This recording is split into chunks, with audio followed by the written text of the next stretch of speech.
A True Martial World, Bab 164. Judul, Kebenaran Sage. Yi Yun hanya ingin bereksperimen tetapi sukses. Meskipun itu adalah energi dari regangan primordial yang telah disegel oleh emas kritian, kristal ungu masih bisa menjilatnya. Prosesnya sulit dan alasannya kemungkinan karena energi spiritualnya lebih lemah. Energi yang ditarik keluar dari emas kritian sebenarnya merupakan bagian yang sangat kecil dari total energi kesadaran primordial. Jika energi spiritualnya lebih besar, maka akan jauh lebih mudah untuk menyerap energi dari dalam emas Yan Agung. Yi Yun sebelumnya menggunakan kristal ungu untuk menyerap energi tulang kuno yang berbentuk titik cahaya padat. Tapi sekarang, energi yang diserap dari kesadaran primordial adalah gumpalan ringan seukuran telur merpati. Mata Yi Yun berbinar. Setelah diperiksa dengan cermat, dia menemukan bahwa di dalam gumpalan cahaya itu terdapat bayangan chimera yang sangat kecil yang berjatuhan. Binatang mini berkepala 3 ini tampak seperti anak anjing dengan 2 kepala tambahan. Patung itu tampak tidak seganas patung chimera. Itu bahkan lebih manis. Jelas, seperti inilah chimera tampak seperti anak kecil. Untuk berpikir bahwa akan ada sesuatu seperti itu dalam energi regangan primordial. Apakah karena energinya terlalu murni sehingga ia membentuk ini? Luar biasa. Yi Yun tahu bahwa tumbuhan tertentu yang mencapai usia tertentu, seperti ginseng giok ungu, dapat membentuk manifestasi fisik seperti bayi gendut atau gadis kecil. Sungguh sulit dipercaya bahwa energi yang dipancarkan oleh regangan primordial dapat membentuk bentuk seperti itu dalam gumpalan cahaya kecil. Bagaimana rasanya menyerap energi ini? Yi Yun dengan hati-hati mengendalikan hantu binatang mini itu pada dirinya sendiri. Melihat lebih dekat, dia menemukan binatang kecil itu sangat indah. Meskipun seukuran telur merpati, sayap, cakar kecil dan bahkan sisiknya bisa terlihat dengan jelas. Yi Yun membuka mulutnya dan menelan gumpalan energi. Sesaat kemudian, energi hangat melonjak dalam tubuh Yi Yun, mencapai pikiran dan dantiannya. Energi ini sama sekali berbeda dari energi yang dia serap sebelumnya. Itu tidak hanya berisi esensi kehidupan yang sangat murni, tetapi juga mengandung beberapa energi spiritual. Energi spiritual ini memasuki pikiran Yi Yun dan Yi Yun merasakan sekelilingnya menjadi kabur. Dalam cahaya putih berkabut, dia merasa seperti melihat dirinya terbang. Dia terbang ribuan meter di langit di atas hutan belantara yang luas. Yi Yun merasa seperti dia telah berubah menjadi kesadaran primordial. Kesadaran primordial ini akan berburu mangsa, terbang ke udara dan ke tanah, dan bertempur dengan kesadaran primordial lainnya. Gambar-gambar ini terkadang muncul di benak Yi Yun. Dalam adegan kabur ini, Yi Yun merasa seperti telah menyentuh dunia baru. Dia tanggap terhadap surga bumi Yuan Qi di sekitarnya. Dia tidak pernah merasa begitu jelas. Iya, pikiran Yi Yun melintas dengan cemerlang.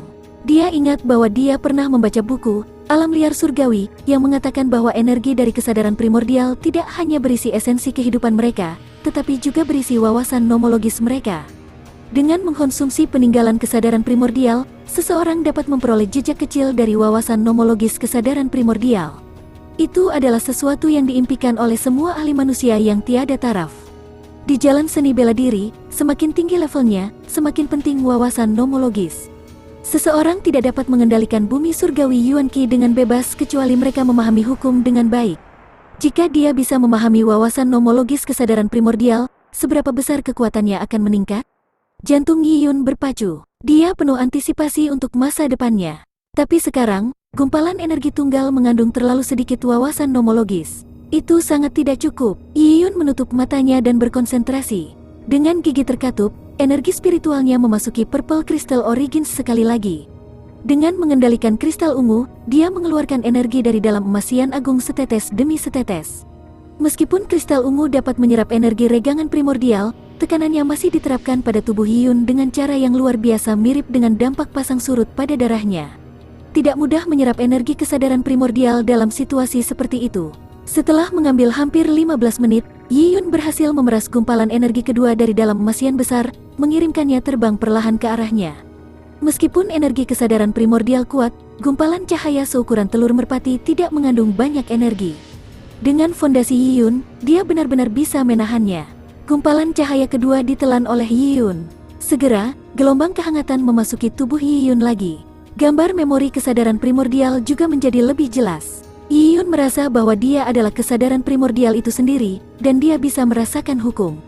Setelah itu, dengan susah payah, Yi Yun berhasil menyerap gumpalan cahaya ketiga dan keempat. Setelah menelan 4 gumpalan cahaya, gambar di kepala Yi Yun mulai menjadi lengkap. Perlahan, dia melihat pemandangan yang membuatnya heboh sekaligus kaget.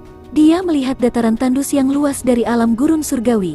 Di atas dataran, di langit biru yang luas, Chimera terbang. Ia membentangkan 3 sayap besarnya dan mengepak, mengirimkan awan ratusan kilometer jauhnya. Chimera sedang bertarung dengan pria berambut panjang yang mengenakan baju perang emas. Pria lapis baja emas ini dipersenjatai dengan tombak. Dengan pose yang gagah dan berani, rambut panjangnya tertiup angin. Di tangannya, ada tombak sepanjang 4 meter yang menari-nari di udara menyebabkan kekacauan dan dia mengeluarkan aura yang luar biasa. Yiyun menyadari bahwa dia sedang menonton dari perspektif kesadaran primordial saat bertarung melawan pria berlapis baja emas. Yiyun tiba-tiba menyadari bahwa pria yang dilihatnya adalah penguasa kota pertama dari kota surgawi Tai'ah. Dia adalah orang yang membunuh 6 monster kesadaran primordial dan menyegel tubuh mereka di dalam Wilderness Divine Hall dengan menggunakan emas kritian untuk membuatnya menjadi patung. Adegan yang dia lihat saat ingatan terakhir tentang Chimera. Apa artinya menjadi penguasa kota Tai'ah Divine City? Dia bisa menikmati tanah kultivasi piramida Tai'ah Divine City di tingkat 99 dan bisa mengalokasikan semua sumber daya di dalam kota surgawi Tai'ah. Di kerajaan surgawi Tai'ah, ada 2 raksasa. Yang satu adalah Kaisar Dewa, dan yang lainnya adalah penguasa kota surgawi Tai'ah. Kaisar surgawi harus berurusan dengan pemerintahan dan berurusan dengan memorandum, tetapi penguasa kota Tai'ah Divine City tidak perlu melakukannya. Dia bisa mengolah semua yang dia inginkan. Jika kekuatan dibandingkan, penguasa kota Tai'ah Divine City pasti lebih kuat. Yiyun sedang mengawasi penguasa kota pertama kota Tai'ah surgawi. Dia adalah karakter abadi yang ada dalam puluhan juta tahun kerajaan surgawi Tai'ah. Kekuatannya berada di alam yang tak terbayangkan untuk Yiyun. Ketika penguasa kota Tai'ah Divine City melemparkan 6 patung di Wilderness Divine Hall, dia juga meninggalkan wawasan nomologisnya sendiri di dalam patung-patung itu. Tapi sekarang, ketika Yiyun menyerap energi regangan primordial, hukum di dalam energi juga telah diserap di dalam tubuh Yiyun. Selain itu, Yiyun bisa menyaksikan dari perspektif kesadaran primordial, mengalami adegan pertempuran dengan penguasa kota pertama. Seolah-olah Yiyun bertukar pukulan dengan tuan kota sendiri. Karena itu, Yiyun memiliki pengalaman yang sangat mendalam untuk memahami wawasan nomologis penguasa kota pertama. Pendekatan pemahaman 2 cabang ini jauh lebih unggul daripada berdiri di hadapan patung regangan primordial untuk memahami. Persepsi Yiyun selalu baik. Setelah menjalani 2 kehidupan, energi spiritual Yiyun luar biasa. Dia bahkan telah dipuji oleh Lin Xingtong karena perseptifnya. Bahkan Pak Tuasu, yang selalu membenci Yiyun, harus mengakui persepsi Yiyun. Dengan persepsi yang tinggi dan pengalaman mendalam, Yiyun perlahan memahami esensi dalam gerakan guru kota pertama. Meskipun dia tidak bisa memahaminya, Yiyun membentuk konsep yang tidak jelas. Arti sebenarnya dari hukum. Inikah arti sebenarnya dari hukum? Dengan pikirannya sendiri, dia bisa membujuk surga bumi Yuan Qi untuk menggunakannya untuk dirinya sendiri. Setelah mencapai alam kultivasi yang memadai, seseorang bahkan dapat mengubah tubuhnya menjadi tubuh surgawi dalam waktu singkat, memungkinkan mereka untuk mengendalikan hukum langit dan bumi. Gumpalan cahaya setelah gumpalan dari kesadaran primordial terbang menuju Yiyun. Gumpalan cahaya ini membuka pintu misterius untuk Yiyun. Pemahaman sederhana dari pintu melonjak. Itu membuat Yiyun merasa seperti dia telah menyentuh bidang magis baru, sesuatu yang belum pernah dia dengar atau lihat sebelumnya. Yiyun mulai mengkonsumsi semua pemahaman ini seperti orang yang kelaparan. Ini adalah misteri dunia. Dengan mengangkat selubung misteri, apa yang muncul di hadapannya membuatnya tergila-gila. Tidak ada konsep waktu saat berkultivasi. Yiyun terbenam dalam keadaan magis untuk jangka waktu yang tidak diketahui. Namun, di luar pikiran Yiyun, Zhou Kui masih memberikan segalanya untuk bersaing dengan Yiyun. Preman Zhou Kui tidak tahan lagi. Banyak dari mereka berlutut atau berbaring di tanah, karena mereka merasakan penindasan dari tekanan primordial. Hanya ada beberapa orang yang masih berdiri di dalam aula. Zhou Kui, tentu saja, salah satunya. Berada di bawah tekanan adalah keahlianku. Untuk menahan tekanan, jika aku mengatakan aku yang kedua di antara orang-orang di sini, tidak ada yang berani mengklaim lebih dulu. Aku akan menggulingkan semua orang di sini. Zhou Kui memiliki pikiran yang sombong ini. Penindasan kesadaran primordial memang hebat, tapi terus kenapa? Dia kuat, seperti bukit melawan angin. Dia bebas, seperti rantai logam yang menghentikan sungai. Ini adalah kondisi mental Zhou Kui saat ini. Zhou Kui sudah bisa merasakan tekanannya. Meskipun dia lelah seperti anjing dan tubuhnya hampir mencapai batasnya, tetapi di bawah self-hypnosis ini, Zhou Kui memasuki keadaan gembira. Dia tanpa sadar mengatakan pada dirinya sendiri bahwa dia adalah yang terkuat. Karenanya, perlawanannya terhadap tekanan meningkatkan level lain. Kepala Zhou Kui berkeringat saat tulang tubuhnya retak. Dia berbalik dengan susah payah untuk melihat Yiyun. Tapi dia melihat wajah Yiyun pucat dengan mata tertutup. Dan bulu mata Yiyun terus gemetar seolah-olah dia mengalami mimpi buruk. Keadaan mentalnya tidak stabil. Dia berada di batas kemampuannya. Itu adalah pikiran Zhou Kui. Tentu saja, pada titik ini, dia sendiri tidak menganggapnya mudah. Zhou Kui ingin melihat pemandangan Yiyun runtuh. Namun, dia ditakdirkan untuk tidak pernah melihatnya. Gong. Tiba-tiba, gong keras terdengar di telinga semua orang. 2 jam sudah habis. Semua kultivator harus meninggalkan Wilderness Divine Hall. Suara berwibawa menggema di 6 kamar. Ini adalah suara yang sama yang telah memperkenalkan patung-patung di dalam Wilderness Divine Hall. Waktu habis, sayang sekali, roh Yiyun masih kesurupan. Dia perlahan membuka matanya saat dia secara bertahap kembali dari dunia di dalam pikirannya. A True Martial World, Bab 165. Judul, kita melakukan dengan baik. Hah, sudah berakhir. Waktu kultivasi 2 jam terlalu singkat. Yiyun merasa menyesal, terganggu saat sedang belajar sangatlah tidak nyaman. Jika dia bisa tinggal lebih lama, seperti 2 jam lagi, dia akan mendapat banyak. Memikirkannya, bahkan 1 hari tambahan pun tidak akan cukup. Yiyun memandang patung binatang berkepala 3 dan sangat mendambakannya. Balai surga alam liar ini memang merupakan harta batu penjuru kota Tai'ah surgawi. Kapan aku bisa masuk lagi? Sial, akhirnya aku bertahan melalui itu.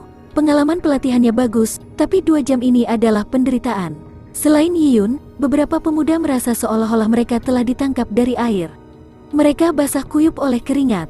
Beberapa dari mereka tidak memiliki kekuatan yang tersisa dan tergeletak di tanah, tanpa mempertimbangkan posisi mereka saat ini.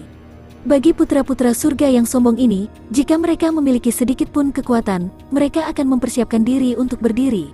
Berbaring di tanah seperti anjing mati berarti mereka berada di ujung batas kemampuan mereka. Banyak yang ingin menyerah di tengah jalan dan meninggalkan Wilderness Divine Hall. Tetapi mereka tahu bahwa kesempatan untuk berkultivasi di dalam Wilderness Divine Hall adalah kesempatan yang sangat berharga. Mereka tidak dapat menyia-nyiakan 2 jam ini, karena lain kali mereka ingin masuk, mereka harus membayar rune sisik naga. Harga ini pasti tidak akan murah. Ini jelas, kota surgawi Tai'ah memiliki begitu banyak orang. Siapa yang tidak ingin belajar dari patung 6 spesies primordial ini? Dengan begitu banyak orang berbaris, berapa banyak waktu yang bisa didapatkan seseorang? Dalam keadaan seperti itu, menyerah di tengah jalan, tidak hanya meremehkan harta surgawi, tetapi juga akan membuat pria botak memandang rendah mereka. Mereka bahkan mungkin masuk daftar hitam. Oleh karena itu, tidak peduli betapa tidak nyamannya itu, mereka semua bertahan melalui itu. Berbeda dari yang lain, tubuh Yiyun dipenuhi dengan energi murni. Energi ini secara alami berasal dari patung spesies primordial itu. Sebelum ini, Yiyun berada dalam kondisi meditasi. Di bawah konsentrasi yang ekstrim, tubuhnya hanya menyerap sedikit energi dari spesies primordial. Masih banyak yang tidak berhasil diserapnya. Yiyun menggeleng. Dia telah mencoba untuk mendapatkan wawasan tentang nomologi dan tidak peduli tentang hal lain. Dia tidak dapat mengambil waktu untuk mencerna energi spesies purba karena membutuhkan waktu dan sumber daya mentalnya. Jika dia melakukannya, tidak akan ada waktu tersisa untuk memperoleh wawasan baru. Waktu di Wilderness Divine Hall terlalu berharga. Dia bisa menelan tanpa mengunyah energi spesies primordial dan mencernanya nanti. Tetapi karena dia belum sepenuhnya menyerapnya, tubuh Yiyun bisa tumbuh lebih kuat dari makanan energi itu. Pada saat ini, banyak yang mengejutkan tetapi Yiyun merasa penuh energi. Dia dengan santai menyeka keringat di alisnya. Karena berkonsentrasi penuh mencoba belajar, Yiyun telah banyak berkeringat. Hehe, apa kamu seksi? Berkeringat sebanyak itu, tapi kamu bisa dibilang cukup baik. Kamu mengejutkan aku dengan berdiri sampai akhir. Saat Yiyun menyeka keringatnya, sebuah suara terdengar di belakangnya. Yiyun berbalik dan pencetus suara itu secara alami adalah Zhou Kui.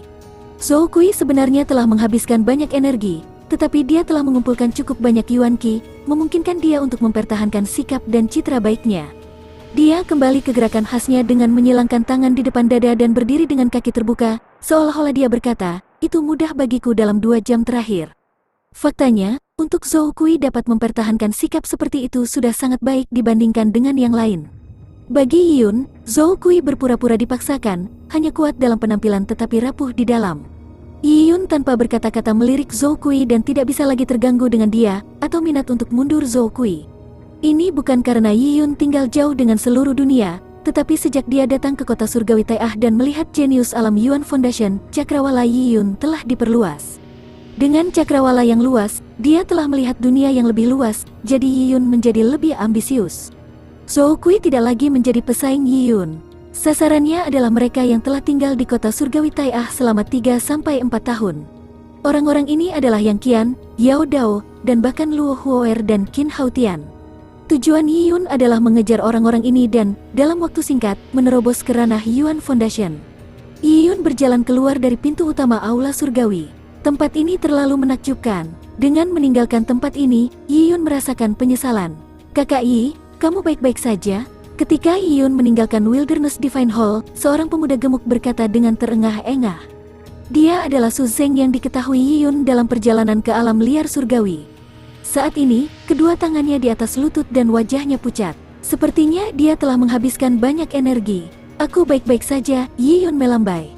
Sebenarnya, pelipisnya sakit. Meskipun tubuhnya dipenuhi dengan energi, Yiyun telah menghabiskan banyak energi mentalnya. Menggunakan kristal ungu untuk menyerap energi dari patung spesies primordial tidaklah mudah.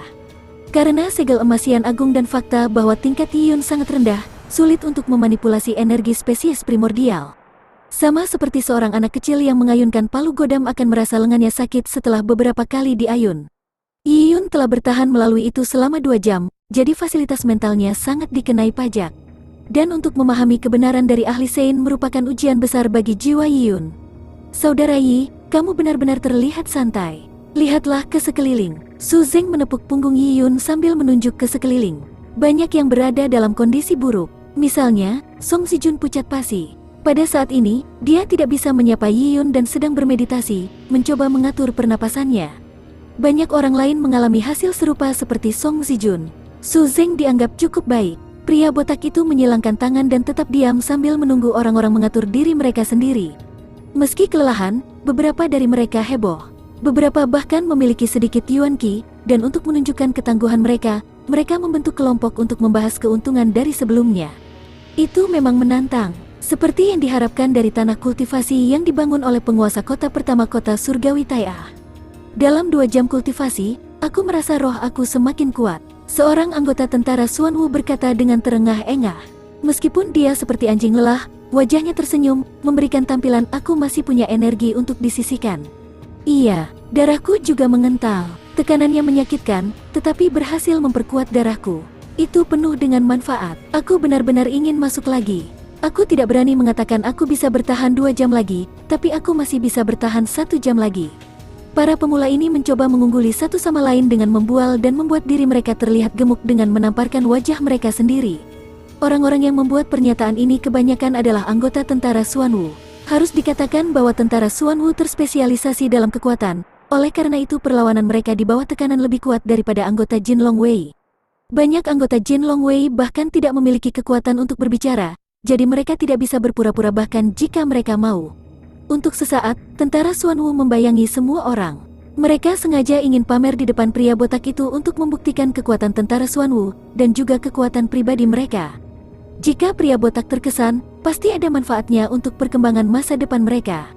Pria botak itu mengelus dagunya sambil tersenyum saat melihat anak-anak berusia 13 tahun ini berakting. Dia memiliki bekas luka yang jelas di wajahnya. Karena senyumnya, bekas luka itu berubah dan tampak seperti ular kecil yang menggeliat. Yiyun memperhatikan ini dan merasakan bayangan.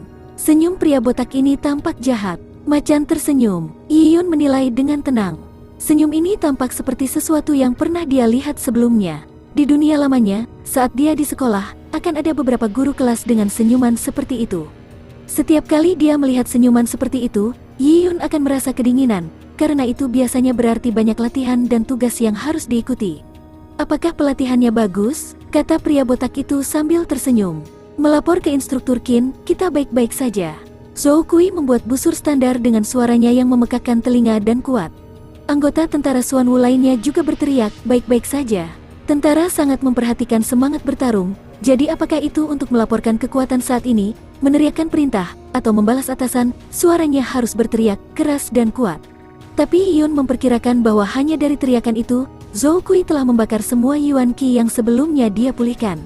Yiyun menatap Zhou Kui dengan simpatik. Bocah berotot ini mungkin tidak tahu apa yang menunggunya. Masih kuat dalam semangat. Bagus. Pria botak itu mengangguk dan tampak puas. Kalau begitu bangun dan ikuti aku ke halaman sekolah. Halaman sekolah? Zhou Kui bingung sejenak, untuk apa kita pergi ke halaman sekolah? Tidak banyak, hanya beberapa latihan dasar, seperti skuad angkat beban, lompat katak, latihan bayonet, dan lainnya. Ini akan sangat santai, kata pria botak dengan nada santai. Setelah mendengarnya, ekspresi Yiyun dimatikan. Pelatihan dasar. Sangat santai. Oh, jadi ini pelatihan dasar, bagus.